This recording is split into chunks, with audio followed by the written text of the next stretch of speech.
In 2008, a 21-year-old factory worker walked onto the stage at Alexandra Palace as a 1,000 to 1 outsider and reached the World Championship final.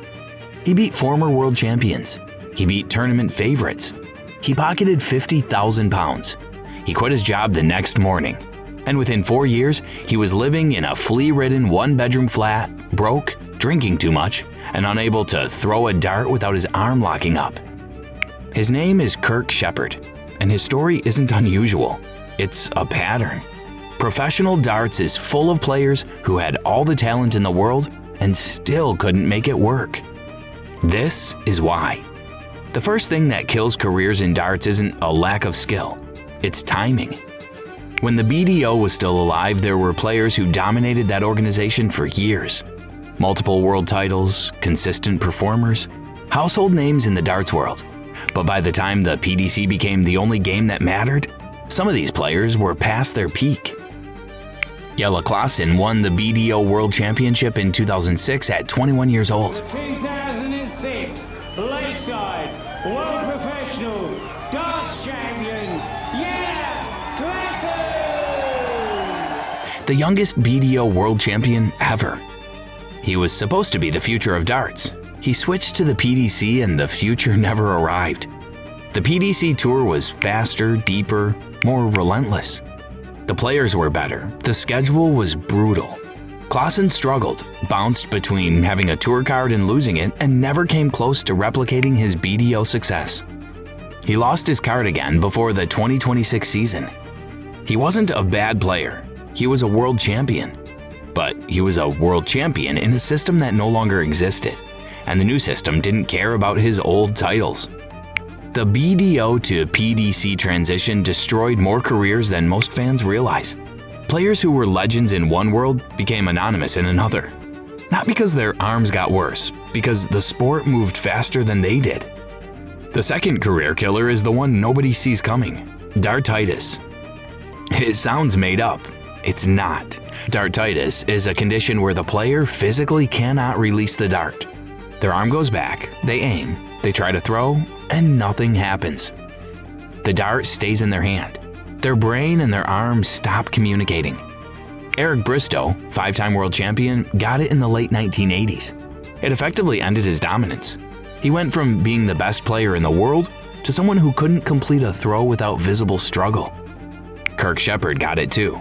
After his fairy tale run to the 2008 final, the pressure of being a professional, the drinking, the gambling, the inability to handle sudden fame, it all compounded. And one day at practice, his arm just stopped. He described it himself. "I went to throw a dart and my arm simply wouldn't go forward. I knew straight away what it was." He didn't pick up a dart for 3 years. He didn't leave his house for 18 months. A man who had stood on the biggest stage in darts, in front of millions, couldn't throw a dart in his own living room. Dartitis isn't a physical injury, it's a mental one. And in a sport where everything happens between your ears, a mental injury can be permanent. Some players recover, many don't. And there's no physiotherapy, no surgery, no guaranteed fix. You either find your throw again, or you don't. The third reason is money, but not in the way you'd expect. People see Luke Littler winning £1 million and assume professional darts is a gold mine. It's not. That's the top, the very peak. The reality for most tour card holders is very different.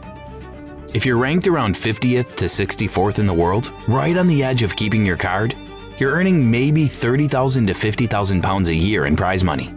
Sounds decent until you subtract travel costs, hotel rooms, entry fees, equipment, and the fact that you probably gave up a stable job to do this. A Players' Championship event costs you a day of travel, a hotel night, an entry fee. And if you lose in the first round, you walk away with 1,250 pounds. That might not even cover your expenses for the trip. Do that every week for a year, and the math gets ugly fast. Mervyn King was a top 16 player, 2 BDO World Championship finals, semifinalist at the PDC Worlds, a respected name for 2 decades. In 2025, he was declared bankrupt after failing to pay taxes on his winnings. He lost his tour card. At 59 years old, he had to go back through Q school just to stay in the sport. He made it through, Barely. He broke down in tears afterward and said, "I still think I've got something to offer the game. That's why I've been crying, because I don't think I'm finished yet." That's a man with 20 years of professional experience, multiple major finals, and genuine world-class talent.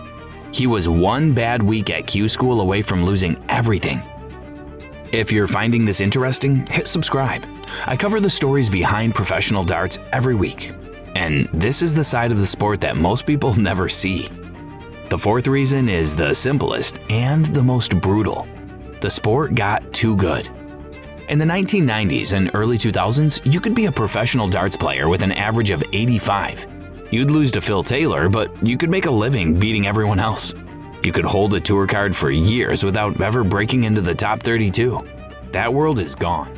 Today, averaging 85 on the PDC Tour gets you destroyed in the first round. The baseline level has risen so dramatically that players who would have been solid professionals 15 years ago can't keep up.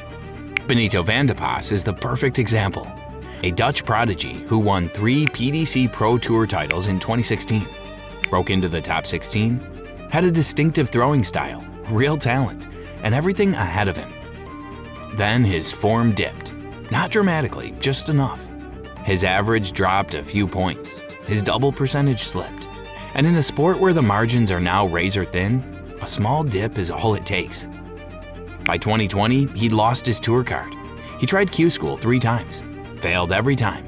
By 2023, he'd stopped playing competitive darts entirely.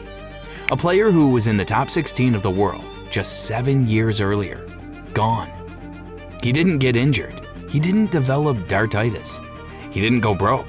He just couldn't keep up with the sport that was getting better around him faster than he could improve. That's the cruelest version of this story. Not tragedy, not bad luck, just a sport moving on. And then there's the reason nobody wants to talk about, the personal cost. Professional darts means being away from home constantly. Players' championships, European tour events, exhibitions, Premier League nights, World Series events. You're in a different city every few days. If you have a family, you're missing birthdays, school plays, anniversaries. If you have a relationship, it's under constant strain. Kirk Shepard talked about this openly. The fame hit him at 21 with no support system, no manager, no guidance.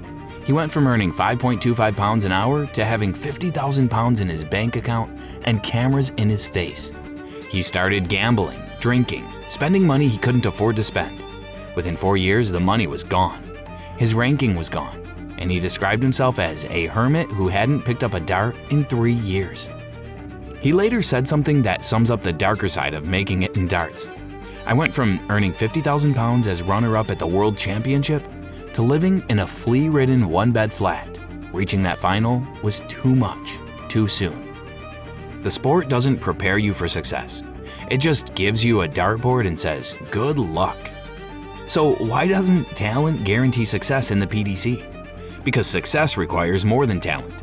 It requires timing, mental resilience, financial discipline, physical consistency over years, not months, the ability to handle pressure, fame, travel, and isolation, and a sport that stays still long enough for you to catch it. Most great players have one or two of those things.